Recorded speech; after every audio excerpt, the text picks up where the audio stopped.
Speech.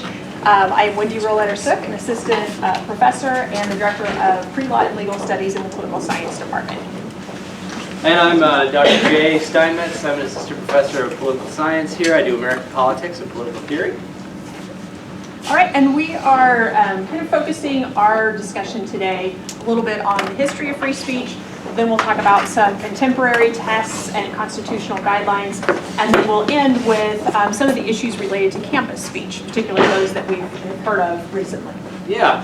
So I'm going to do a brief kind of historical point of view. If you know me, I do a lot of political history.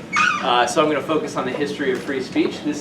Some of this stuff is central to my own research interests. I wrote a book on the development of the Hollywood movie industry, but in relationship to the issue of free speech. Are motion pictures protected by the First Amendment free speech? Does anybody know? Yes, indeed they are. Yeah, from a 1952 Supreme Court decision, Burstein v. Wilson.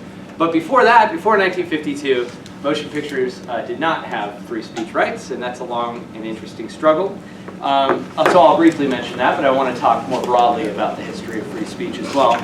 Like other rights enumerated in the Bill of Rights, free speech was rarely adjudicated in the courts prior to the 20th century. So in the 19th century, courts generally focused on property, on contract law, on constitutional questions pertaining to federal government powers or issues between states or states and the federal government, those kinds of relationships. So the courts almost exclusively focused on those issues, and the rights enumerated and the non-enumerated rights that are indicated in the Ninth Amendment were rarely part of court adjudication in the 19th century. It took sort of a long march to the 20th century for a focus on individual rights and individual equality and freedoms to become a focus of the federal judiciary in particular. Of course, I want to mention here that human rights for slaves was grossly overlooked, barbarically wedded to property law, of course, because human beings in the antebellum era in the American South were considered property. And so the courts would adjudicate issues of property pertaining to the institution of slavery, but not as human rights, as individual rights. But by the 20th century, a new birth of freedom, to use a phrase from Lincoln's Gettysburg Address, a new birth of freedom dawned on America. Now, classically, we look at the birth of issues pertaining to free speech and coming out of World War I and the dissent in World War I. But there are a couple of historical cases that happened prior to World War I, and I want to mention some of those, some overlooked antecedents to the World War I free speech cases. First of all, Birth of a Nation, America's first blockbuster film from 1915, directed by D.W. Griffith and produced by the Aiken brothers from Wisconsin. This movie was a huge, huge economic success. It was a roadshow exhibition tour that toured across America and garnered huge numbers. The controversies certainly helped at the box office, of course. There were controversies, there were riots. There was a riot in Boston at the Tremont Theater. There were riots in New York City. There were riots that resulted in the death of an individual in Philadelphia over the exhibition of this film. So this film immediately sort of divided much of the American public over whether or not it was suitable film fare or whether or not it was a dangerous propagandistic view of race paranoia. The Ku Klux Klan are the heroes in Birth of a Nation. There are many moments throughout this 3-hour-long film that are shockingly racist, even for the time, 1915. And so the controversies over the exhibition of this film turned racists into free speech advocates and racial justice advocates into censors. So the NAACP was an organization that was actually quite small and regional before Birth of a Nation and went national because of this film. It helped sort of energize that organization as well as a number of other organizations. And generally the approach was censor the film, ban the film. The film was indeed banned in Kansas. Kansas had a film censorship board. It was banned here. It was only screened legally in Kansas in 1922. It took a Democratic governor for it to be screened legally here in this state. It was banned in Ohio, it was banned in Chicago, it was banned in Pittsburgh, and it was banned in Boston. And all of those other places, aside from Kansas, the bans were overturned by the courts. So it was usually executive power that would ban it, like the mayor of Chicago or the mayor of Pittsburgh at the time. His name was Armstrong. They would ban the film because a significant portion of their constituents were extremely upset by it, but the courts would overturn it. Ironically, the courts often overturned the bans on 14th Amendment grounds. So, a Civil War era amendment was used to lift the ban on a thoroughly racist, revisionary tale of the South and of slavery and of race in America. Mentioned very briefly, Mutual v. Ohio is a Supreme Court case from 1915. I look at this case in great detail in my book. The Mutual case effectively decided that film was an economic product. Okay, it was not speech. It was not to be protected by the First Amendment. It was an economic product, pure and simple, and thus not protected by the First Amendment. Now, as I make the argument or the legal interpretation of my book, this defining motion pictures as an economic product, pure and simple, the courts gave very little guidance as to how to actually regulate what they really wanted to regulate, what state power wanted to regulate, government interests, and also private interests like the Catholic Church. They wanted to regulate the moral power of the cinema, the ability of the movies to influence the public, salacious films, violent films, politically propagandistic films. These were the things that they were very concerned about, and these were the things that they wanted to regulate. Well, the court decision at looking at movies as just an economic product didn't really give them any substance with which to regulate the film in the ways that they wanted to. Of course, the long march here is toward the Production Code Administration that is institutionalized in 1934 that self-regulates movies, right? The movie industry eventually develops its own regulatory regime, internal regulation, right? Self-censorship, which of course for the movies was all about doing away with the issue of prior restraint. I'll mention it very briefly. Wendy will talk about prior restraint as a legal concept as well. Well, prior restraint indicates that you cannot restrain speech or you cannot restrain publication or literature or works prior to publication. It's only after publication that you can restrain or regulate. The movies could not fit this model because the movies had to censor and regulate at the story development phase, right? And that was prior to publication. So prior restraint was a concept that didn't fit very well with motion pictures. Briefly mention as well, Margaret and William Sanger. A guy walks up to Margaret and William Sanger's apartment in New York City and knocks on the door and asks for one of those pamphlets about contraceptives for women and family planning. The man was a government informant. They immediately arrested William Sanger, who answered the door and happily gave him a pamphlet. And they were charged with violating decency laws at the time, the Comstock law in particular. And this trial was about free speech, and it was a very salacious trial in New York City.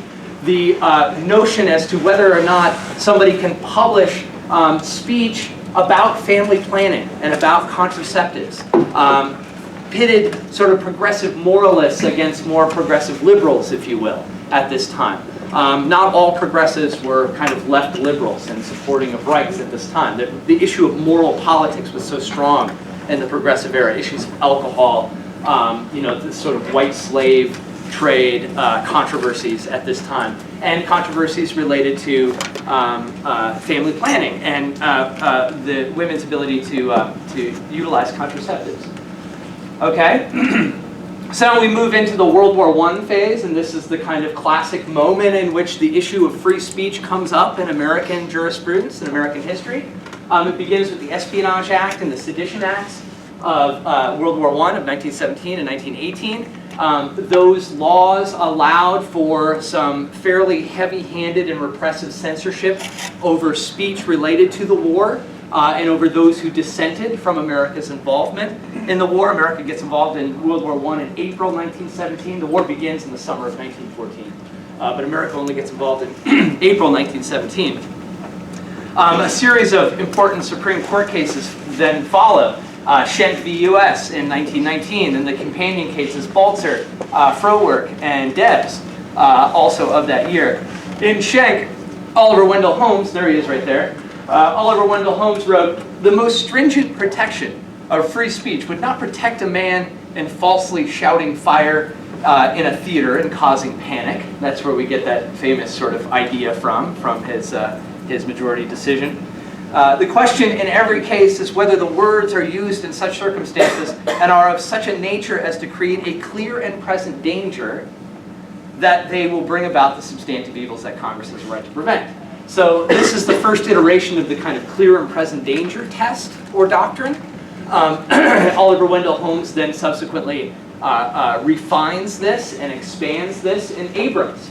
Now, some of what I'll talk about with the mythologies of Zachariah Chafee here in writing a book called Free Speech is that Holmes kind of famously switches, and why did he do so? And it was this sort of mystery of history. Why did this guy who was consistently voting on the other side of Louis Brandeis and voting against sort of those who believed in strong protections for speech suddenly made this switch in Abrams?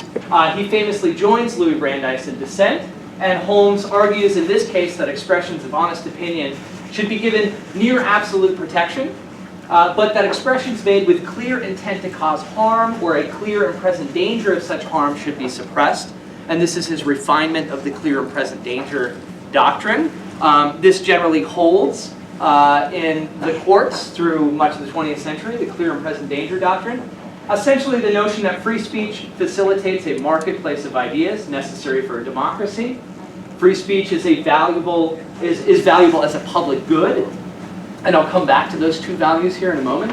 And this is a move away from the bad tendency test. Prior to the clear and present danger, it was bad tendency, right? Speech which caused a bad tendency could be suppressed or censored, et cetera, et cetera. What's a bad tendency, right? That's pretty loose and pretty broad. So this is a sort of sharpening of the legal test toward clear and present danger. And eventually where we go and where our test right now in free speech, and Wendy's going to talk more about the contemporary elements here, is an incitement toward imminent lawless action. Okay? So that's the current kind of test of free speech. Incitement toward imminent lawless action. And you can see the trajectory here from kind of vagueness to much more specificity. And away from expression toward the potential of action and the real palpable possibility that action will follow from speech, right? Is where that test refines itself through the 20th century. So there's a balancing version of clear and present danger that Holmes made centerpiece to the test, which is that weighing the gravity of the harm is important. Weighing that gravity of the harm that is threatened against the likelihood of its occurrence. So there's a probability to the clear and present danger standard. As I mentioned before, there's an individual named Zachariah Chafee who is a professor at Harvard, and he is a very important figure in the history of free speech. His grandson, I think, or maybe his grandson, is Lincoln Chafee, who was a politician for some time from Rhode Island. Zachariah Chafee writes a book called Free Speech in 1920, and it is regarded as one of the most important works on the issue of free speech in the 20th century. Now, he does get some history wrong. He has been called a poor historian, but a very effective activist. He effectively lays the groundwork for this kind of rise of the civil libertarian rise of free speech. Free speech is now one of our most protected rights and one of the most expansive rights that we have. And Chafee really lays the ground for this. He argues against the Sedition Act and the other repressive measures coming out of World War I, and argues for a much more broadened vision of free speech right in his work. I mentioned he maybe is a poor historian. Well, he consistently says again and again that Holmes sort of radically changes his mind. There's some evidence to suggest that's not the case, that Holmes had been developing a clear and present danger test for some time, that Abrams was really no surprise, or shouldn't have been much of a surprise for people who had been following Holmes's work on the issue and how he was developing his conception of clear and present danger. He also sort of categorically says that there was absolutely no court action on the issue of free speech, no free speech litigation prior to World War I. Well, as we saw with Margaret Sanger and we saw with Birth of a Nation, that's not exactly the case. You can also go back into the 19th century and you can find very small exceptions to that especially at the lower court level, but they are very few and far between. Just a brief mention of Robert Goldstein and the Spirit of '76. This is a very forgotten aspect of American film history, and one that I detail in at great length in my book. Robert Goldstein was the costumer for Birth of a Nation, interestingly enough. He took a percentage of the receipts instead of money up front for costuming all the Civil War uniforms, et cetera, et cetera. That made him a lot of money. He took all of that money and made his own film, his own 3-hour epic called The Spirit of '76, which is a American Revolutionary War epic film. Well, in this film, and this film comes out in 1918, it's produced in 1917, and it's first screened in 1918, during World War I. There's a scene in this film with brutal, barbaric actions by British soldiers in the Wyoming massacre of the American Revolutionary War. There are images of like a British soldier like bayoneting a baby and waving it around. Or a British soldier like grabbing a woman by the hair and like bringing her into the bedroom, right? And it's sort of brutal imagery. Well, the United States of America was an ally to the United Kingdom in World War I, and so the government came down very hard on this film. This is the only film to ever, and the only filmmaker to ever been tried and convicted under the Sedition Act. For making a movie. The irony, of course, is that it's a patriotic film about American Revolutionary War. He was thrown into prison. He eventually was released from prison in the mid-1920s. He basically kind of disappeared. He went to Germany, and as a Jewish person in Germany, he literally disappeared. No one knows what happened to him. He wrote a letter back to the Academy, Motion Picture Academy of Sciences, which I have read,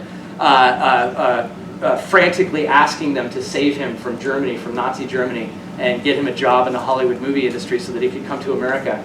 He was ignored. He was probably eaten up in the brutal machinery of the Holocaust sometime in the late 1930s. So a fascinating case of free speech there as well that has largely been forgotten. So Wendy will talk more about this, but some limitations on free speech. All of our rights that are enumerated in the Constitution have limitations to them. None of these are absolute, of course.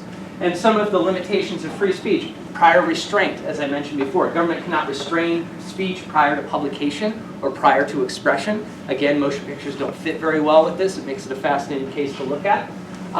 Regulation must be content neutral, whatever that means. That's a vague standard in and of itself. You know, what does it mean to be neutral to content in the regulation of speech? You can regulate the time, place, and manner of speech, okay? But you cannot regulate such that it acts as a subterfuge for controlling speech. So you can't say, yeah, you communist, political party, you can meet, that's fine, but you can only meet between 3:45 and 3:50 in the morning and this alleyway. Et cetera, right? You cannot regulate such that you're really effectively controlling who says what and where, to the point where it controls the speech itself. So the standards of such regulation must be no greater than is essential to the furtherance of the government's interest. This is the least restrictive alternative test. And regulation must not be overly broad. Regulation must not be overly vague. And I'll leave some more of the details of that for Wendy to dig into. Democracy and the public interest. So since the 1960s, there have been two values to free speech that have been ascendant, okay? One is the structural argument, and the other is the public interest argument. These are the two kind of justifications for why should we value free speech? Why is it important to our society? Why is it something that we should protect and cherish?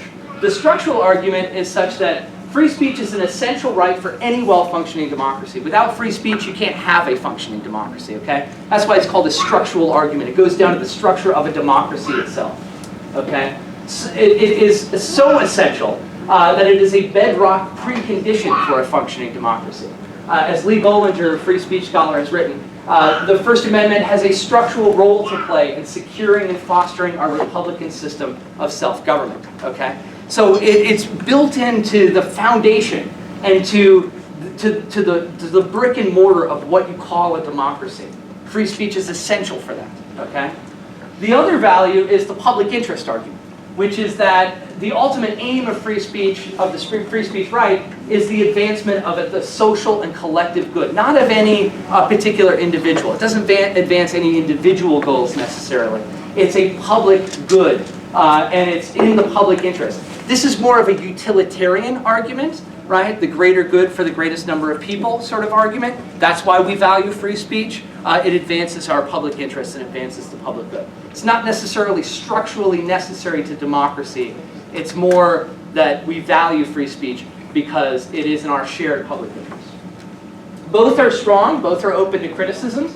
The structural argument seems to exclude speech that does not explicitly aid democratic governance, so-called non-political speech, right?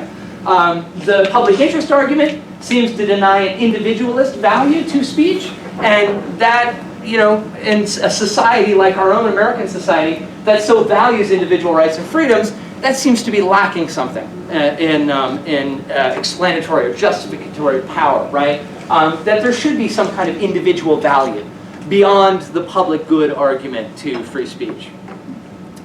But there are even bigger and broader values out there, and I want to suggest to you that it's not the structuralist argument or the public interest argument should be done away with. Those are good justifications, but there's an even bigger justification out there, an even broader one, and it goes to how we think, okay? Our intellectual values. The self-government, public good account of free speech is lacking in both explanatory and prescriptive power. It is but a patina, writes Bollinger, an epiphenomenon beneath which deeper and more complex issues are being raised and addressed. Bollinger indeed argues that there are deeper intellectual values at stake in protecting free speech, that merely structural support of democracy or public good, those two arguments, they can't touch necessarily. There's something bigger out there, right? Free speech rights give power to both individuals and society to inquire into how we are told to think about beliefs and ideas, and into the relationship we ought to strive for as we set about deciding questions of importance and dealing with conflicts in society. In short, free speech helps us understand how we think. How do we think about things? How do we gather knowledge, right? How do we understand what the meaning of human life is? Deep philosophical questions. Free speech is like the fuel that we need in order to engage in that intellectual journey, right? It's about epistemological inquiry, so to speak. Free speech is a fertile ground that gives root to our inquiries into knowledge, into the how, into the why, and into the what we should know. How do we think about information and ideas, right? Well, that question, in order to answer that question, in order to engage in the journey of exploring that question, we need free speech, okay? Now, consider Wikipedia. I often tell my students Wikipedia might be the more revolutionary thing than even the internet itself. I understand that Wikipedia requires the internet. But Wikipedia and the development of open-sourced knowledge repository is an absolutely radical and revolutionary idea, right? Which is at the pillar of our information revolution, right? The prior development and cataloging of human knowledge from the encyclopedias of the 1400s and for centuries was an elite top-down accumulation of knowledge, right? You found an expert on something like you know, nationalism, and they would write an encyclopedic entry on what nationalism was, right? And then it would be refined over time by other subsequent experts, so to speak. Well, Wikipedia is a radical revision of that. It's completely open source. It's from the bottom up, right? And it's through our transparency of human interaction and accumulation of human knowledge that is completely open that Wikipedia has, within a very, very short period of time, absolutely rendered obsolete older forms of encyclopedic development of human knowledge, right? Studies have suggested Wikipedia is not only much more broader and comprehensive than traditional encyclopedias, but is actually more accurate as well.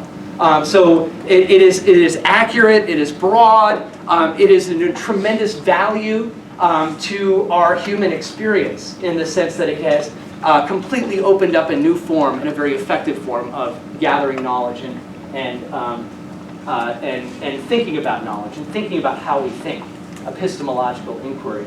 So free speech is a far more complex enterprise than preventing government interference in the democratic process.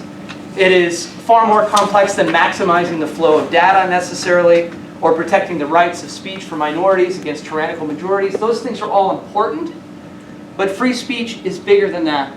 It blazes the trail of an intellectual journey in discovering who we are and how we come to know what we know, right?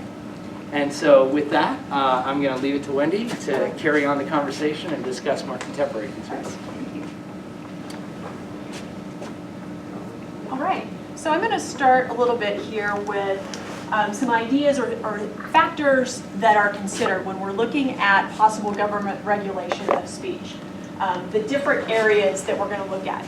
Looking at the nature of the speech, the place where the speech occurs, what the government interests are in establishing some sort of regulation of the speech, and then how they would implement those in terms of regulations, the kind of regulation that they would intend then to impose. So when we're talking about the nature of speech, it's important to think about content and viewpoint discrimination, which Jay mentioned. So content-based regulations would be if the discrimination was based on the specific subject matter of the speech. If it is based on the content, there's a presumption that that regulation is unconstitutional. And it is subject to the strictest constitutional test, and that is strict scrutiny. So you would have to establish that the regulation is narrowly tailored to further a compelling state interest that the government would have in that regulation. So you are looking for the least restrictive means to achieve whatever that compelling government interest is. So a viewpoint discrimination is a type of content discrimination. It's very similar, but basically it's looking at a specific viewpoint and regulating based on what that viewpoint is. If we're talking about content neutral discrimination, it doesn't have anything to do with the content of the speech. So you have a little bit more room for government regulation, and you have time, place, and manner restrictions that are permitted if they're narrowly tailored and fit not maybe a compelling government interest, but something less than that, a significant government interest. When we're talking about the hierarchy of types of speech and expression, the type of speech that garners the most protection is political speech. So speech that deals with political issues or social issues, deemed to be the most important type of speech deserving of the most significant protection.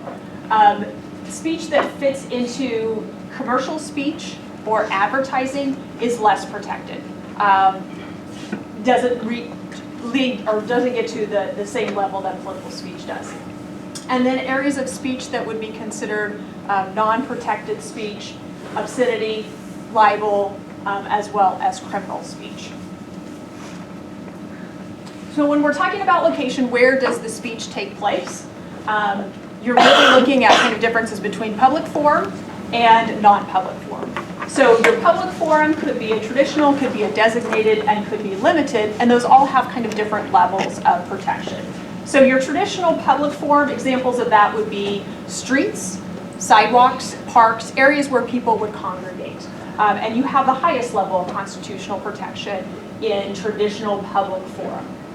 Designated public forums would be areas that are designated as such. That could be something like city auditoriums or public meeting rooms where you can have a reasonable amount of government regulation there. And limited public forums would be areas that have lesser protection where the government has opened them up maybe for a specific purpose. Non-public forums would be maybe government areas where you typically would not have public discourse. So it could be a polling location. It could be a defense plant. It could be jail. Or it could be private places. So it could be a place, a private property where the owner has not given consent to have speech there. And that then warrants the lowest level of constitutional protection for speech. We're looking then at government interest. So what is the government interested? What is their interest in having the regulation? So I have a number of examples here that might serve as legitimate government interests that trigger some sort of valid regulation. So the government has an interest in limiting violence, protecting citizens from personal injury. So they have an interest in regulating speech that incites violence or is violent in nature. The government has an interest in protecting property from damage, so whether that's private property or that's public property. There may be some forms of expression that are criminal in nature. If you are giving military secrets to an enemy in a time of war, that is criminal speech, and the government would have an interest in regulating that. They also interested in making sure that the rights of others are not encroached upon or not infringed upon. So for instance, if you have a protester who decides that they are going to block access to a zoo, you are limiting the rights of others to move freely about enter the zoo. And then burdens on government functions. If the speech puts some sort of burden on what the government is trying to do, the government has an interest in regulating that type of speech. For example, if there are some environmental activists and they lie down in front of a bulldozer who is working on creating a dam with the U.S. Corps of Engineers, then that obviously puts a burden on the government functions.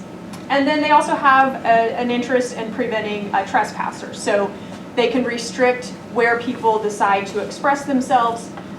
If a politician is out campaigning, they can't come and do that in your home without your permission, without your willingness to allow them to do that.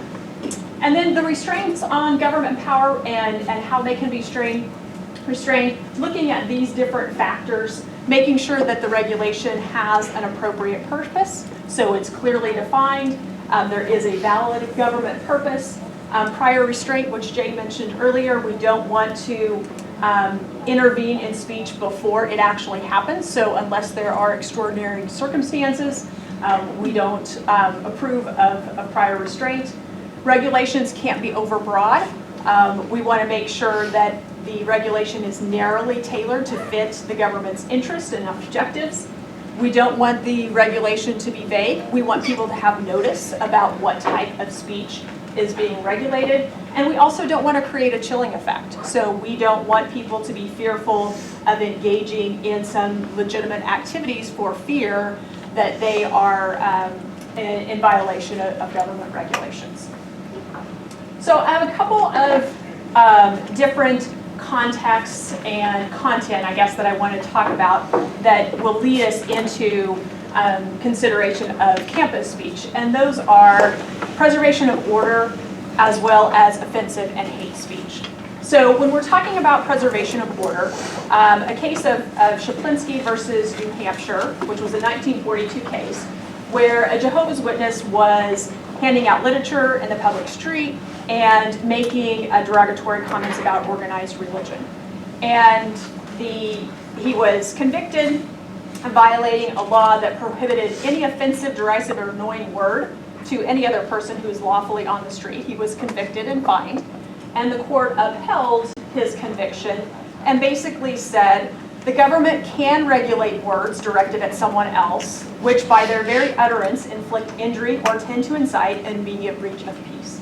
That is an okay regulation by the government. We see a lot in terms of time, place, and manner restrictions, particularly if we're talking about organized demonstrations. So if there is a mass demonstration, obviously that can likely create some public safety issues. Large crowds can interfere with people going about their business on streets, sidewalks, etc. But they can also potentially burden government activity and function. So local governments can require permits for things like mass demonstrations, for protests, as well as for things like parades. But they have to be really careful about those regulations. Those regulations can't be denied based on the content of the group's message. Again, remember that the content-based discrimination is presumed unconstitutional. The procedures have to rest on some reasonable time, place, and manner restrictions. The permits would allow the government to make sure that there's adequate police protection, that unlawful activities are not going to happen, and potentially to identify who might be responsible for financial damage. if there is some damage maybe to property, then they can then identify who's responsible. So ultimately, those restraints have to be content neutral. They have to be narrowly tailored and serve a significant government interest. One of the cases, recent cases in 2014, was McCullen versus Coakley, and basically it was a Massachusetts law that created a 35-foot barrier around entrances and exits and driveways to abortion clinics. It was content neutral on its face because it just restricted the location of the speech. It didn't restrict what kind of content was discussed. But the court found that it was not narrowly tailored to serve the significant government interest because it put too great a burden on their First Amendment rights. And they said, well, there's also some other alternatives. There are other options that you could look at that would serve that same interest in a way that's less restrictive on free speech. And then hate speech, offensive speech. Lots of questions about what hate speech is and whether or not it is protected. Hate speech typically is different from political speech. Usually it is not addressing political issues. Usually it's hostility toward individuals or to groups of individuals. And there's a lot of debate over whether or not it's protected by the First Amendment. So those who are interested and supportive of minority rights and want to eliminate bigotry argue that we can have restrictions on this type of speech and they're necessary and they're constitutional. But those who are First Amendment advocates say no, it's unconstitutional because that is speech that's protected by the First Amendment. So questions to be thinking about when we're talking about hate speech. You know, can it be banned? Is it protected by the First Amendment? Who defines what hate speech is? What is a hateful expression? If it can be regulated, what conditions are permissible to regulate? Do hate speech designations apply to all speakers in the same way and equally? And if there is a regulation, what's the standard that we should look at when determining whether or not it passes constitutional muster? So the court has said a number of things with regard to hate speech. They basically established that fear of a breakdown in order is not enough to restrict that speech. 1977 case of the National Socialist Party versus Skokie basically said that if you deny a Nazi party's right to march, it's a violation of the First Amendment. The court has also been consistently in requiring that the regulation be narrowly tailored, that it not be vague, it not be overbroad, and of course that it not be content or viewpoint based. The case in 1992 of RAV versus City of St. Paul basically invalidated a law that banned offensive expression using symbols like swastikas and burning crosses because it was content based and viewpoint based. The court though has allowed some restrictions or some I guess more severe sentences if a crime has been committed and involved some sort of discriminatory hatred as opposed to it being prompted by other factors. So a case in 1993 of Wisconsin versus Mitchell, the court upheld a 4-year prison sentence for an individual who had been charged with aggravated battery because he selected his victim based on race. They said you can't have a more severe sentence. But recently, a 2011 case, the court held that the First Amendment does protect those who protest at military funerals. This is a case out of the Topeka-based West Monroe Baptist Church. The case is Snyder versus Phelps in 2011, and they said that speech is protected. So when we talk about a campus speech, there are a couple articles here that we use kind of as some of the basis for our talk today. One is from June of 2018, in the name of free speech, states crack down on campus protests, and then the executive order that was signed in March of this year by President Trump, protecting free speech on college campuses. So the question is, are college campuses shutting down free speech if it is politically unpopular? And there were a number of issues that took place over the last few years where speakers that have been a little controversial have been disrupted or sometimes disinvited from campuses. There were examples at UC Berkeley and Middlebury where conservative speakers were set to talk on those campuses, and there were violent and unruly disruptions. There were also disruptions at William and Mary when liberal speakers were invited to attend. So there's a bipartisan policy center, which is a think tank, and they identified somewhere around at least 26 speakers that have been disinvited from college campuses for perhaps fears of disruption in 2019. So, the question is, should colleges be this free place for exchange of ideas, even if they're offensive to some students? Or should they be safe havens where some hateful or provocative speech is off limits? So on one hand, is more speech better? Does more speech remedy potential hate speech? Or can more speech become even more toxic? And then what about safety concerns? So do we have concerns about the safety of the speaker, maybe, or others who are in the area? So we've seen a number of different responses from a number of different constituencies. Sometimes Board of Regents are involved, sometimes state legislatures, Congress, as well as the executive branch. In Wisconsin, their Board of Regents, kind of in response to what they were seeing, they approved a new free speech policy, and they allow basically that if a student has 3 infractions of disrupting the free expression of others, they will be expelled from the university. The Board of Regents basically said that their goal was to foster civility, respect, and safety, and they were wanting to avoid disruptions like what they had seen at UC Berkeley. State legislatures have also either pursued or even passed state laws related to free speech on campus. Wisconsin right now has pending legislation in front of them that kind of mirrors what the Board of Regents has already adopted in their policy, but it also has a level of suspending students for a semester if 2 times they disrupt the free expression of others. Other state legislatures, about 17 of them, have already passed laws, 8 of them this year related to free speech. Alabama and Texas are the most recent. And many of them are basing their laws and policies on what's called the Goldwater model, and that is promoted by the Goldwater Institute, and they propose disciplinary sanctions, including up to expulsion for students who interfere with someone's free expression.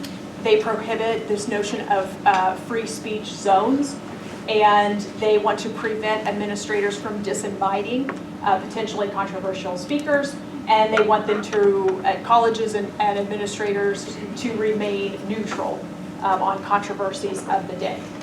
We have also seen congressional hearings take place. Republicans have convened some of those hearings to explore how colleges are addressing issues of free speech on their campus. There have been some led by Senator Lamar Alexander, who is a longtime concerned with education in his roles. He has been one on the forefront of the Higher Education Act, and his notion was, or his couple statements contributed to him, is that one was, we don't want a whole generation of students who have to go to a safe room when they read an offensive tweet. They need to learn how to deal with that in our society.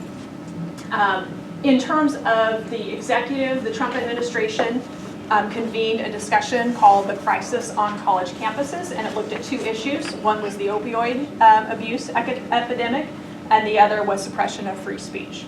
The Department of Justice has also been in support of some lawsuits against schools like the University of Michigan for their effort in establishing a bias response team that was supposed to be intended to help those who claim to be victims of offensive conduct. And then the biggest step was the executive order that President Trump signed in March of this year, which was titled Improving Free Inquiry, Transparency, and Accountability at Colleges and Universities. And the first part of that talks about the free inquiry and the free speech issues on campus. And there are a couple of sections there that are applicable. The first one in section 2 says it is the policy of the federal government to encourage institutions to foster environments that promote open, intellectually engaging, and diverse debate, including through compliance with the First Amendment for public institutions and compliance with state institutional policies regarding freedom of speech for private institutions. And then in section 3, improving free inquiry on campus, identify to advance the policy, to take appropriate steps to ensure that institutions that receive federal research or education grants promote free inquiry, including through compliance with all applicable federal laws, regulations, and policies.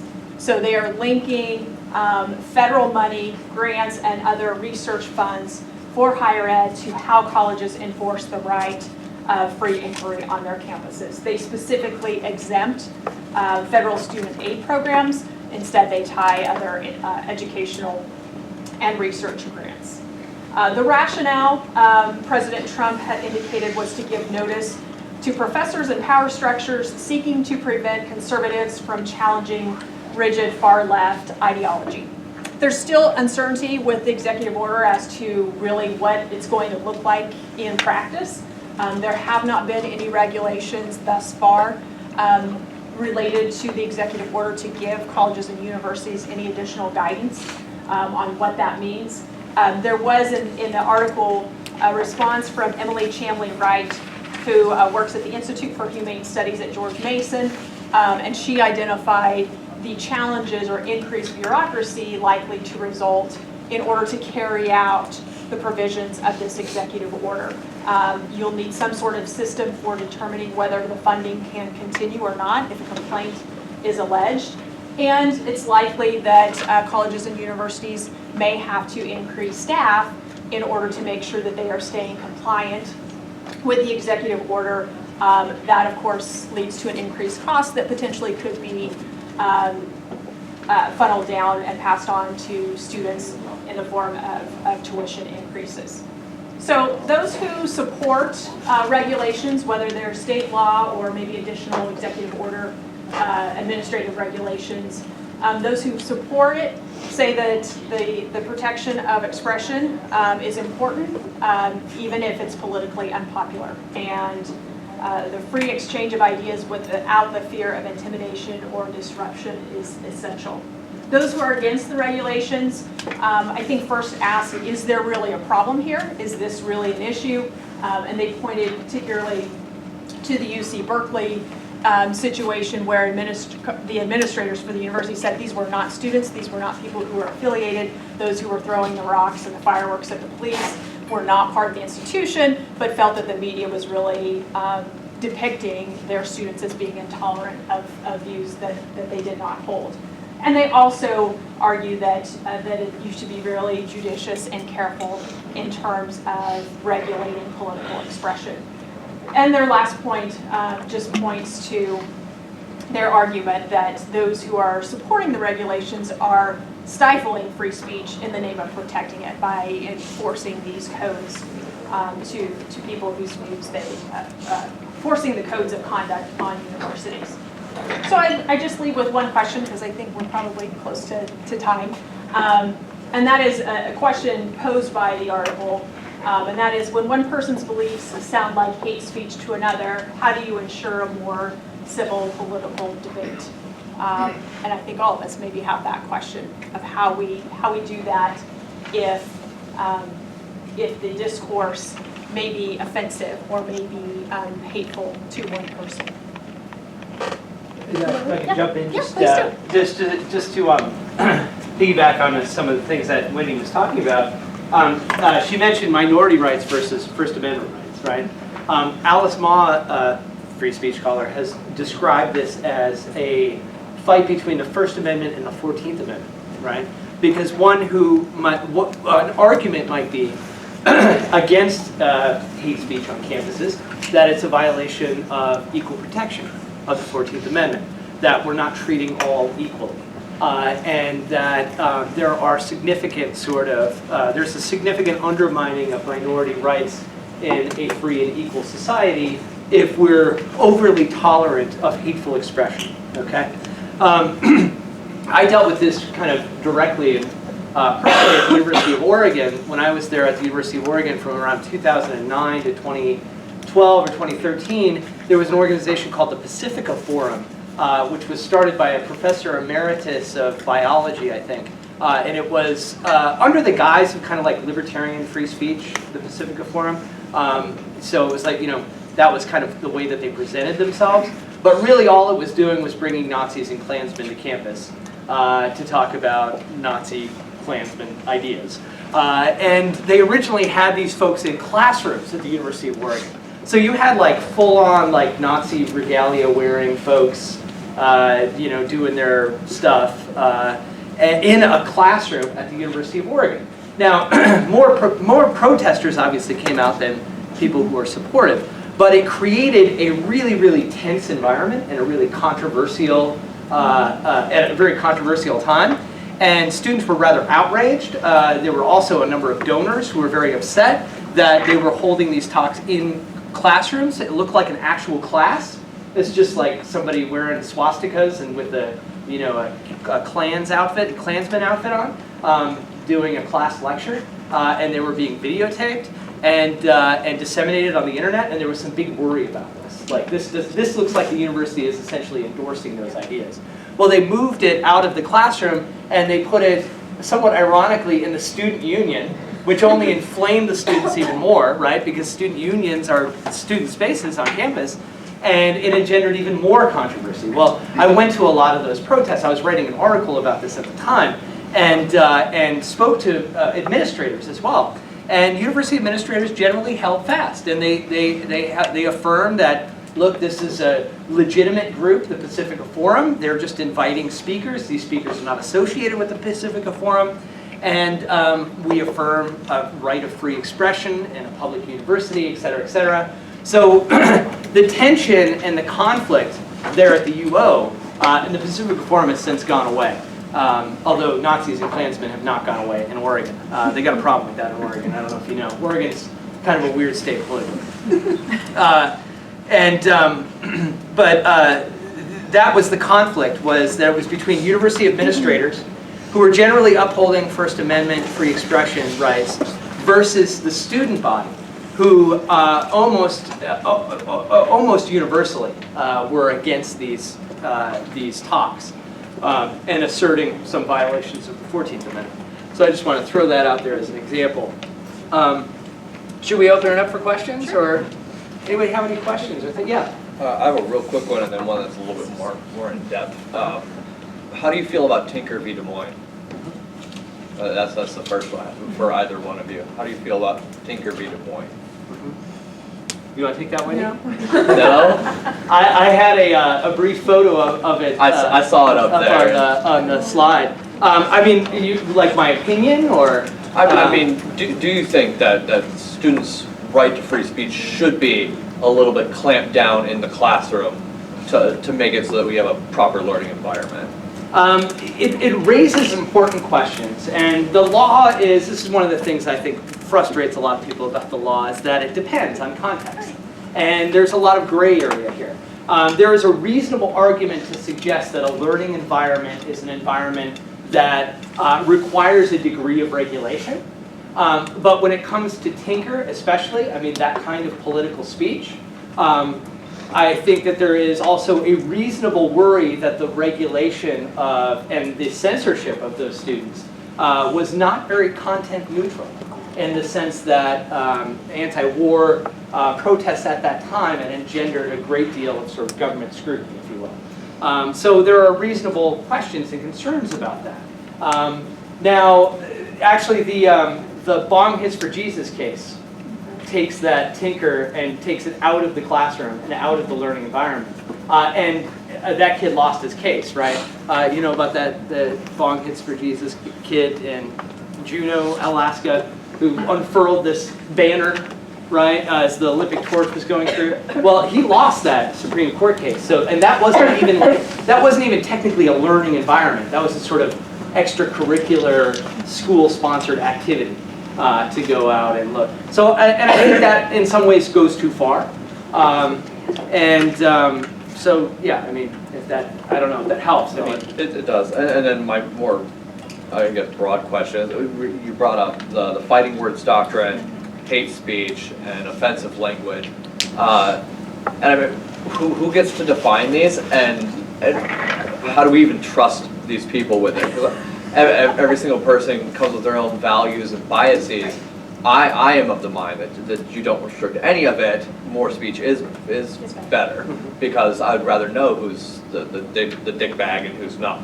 You know, so I mean, who gets to define what a reasonable person says, and you know, okay, well now your utterance has made it, you know, an uncivil situation. Who gets to say what's offensive or what's hate or all these things? Right. I mean, you cut to the very nature of politics and the law in a democracy. Who gets to decide? Well, ultimately it's the people, but how do we do that? That's a messy and complicated process, right? You present a kind of, and I think you're also going into the realm of theory here, which is sort of more my game, I suppose, in terms of political philosophy and theory. I think what you're suggesting is a much more Millian argument with regards to expression. John Stuart Mill, right?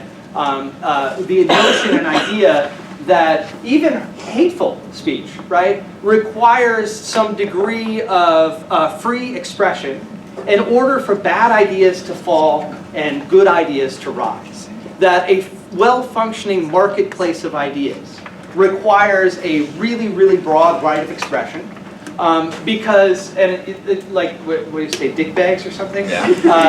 Like you don't want the hate speech or those who are expressing that hate speech to be scurried away and pushed under the rug, and because then it tends to fester. So goes the Millian argument, right? It molds and festers there. Whereas if you bring it out into the open, into that sphere of a competitive marketplace of ideas, then it can be denounced. As well as supported. It can fall in that competition of ideas, and that's a very strong Millian argument, right? I mean, so this is where the support for that Pacifica or whatever it was would be. I mean, you throw it out there, and you stated yourself, there was overwhelming condemnation from the student body, and isn't that what we want, though? I want your ideas out there so we can all tell you you're an awesome human being. Yeah. A concern with the Millian argument, just to kind of present an alternative or another side to this, which is that bad ideas don't always fall in a marketplace of ideas. Sometimes bad ideas are emboldened and strengthened, and they gain adherences and they gain steam over time. Theory is one thing, but in practice, in reality, on the streets, in our communities, in our towns, is a wide right of something like hurtful or hateful speech. Is that really effectively bringing about a public and democratic conversation in which the good ideas are going to compete better than the bad ideas? Well, I mean, isn't that the rock on which I can sharpen my arguments for it to bring people back over that? Yeah, exactly. That's one of the reasons that Mill, one of the advancing of his argument is that exact point, that good arguments are sharpened in this competitive debating environment. Yeah. You want to add anything? Yeah, I guess I was just going to say, who defines it, would be if, a city, whatever, decided to adopt a policy, regulation, ordinance, whatever, that says restricting hate speech and defining it, and then it goes through the court system. It's likely it's going to be contested, and then the Supreme Court decides, essentially, interprets whether that's constitutional or not. Well, and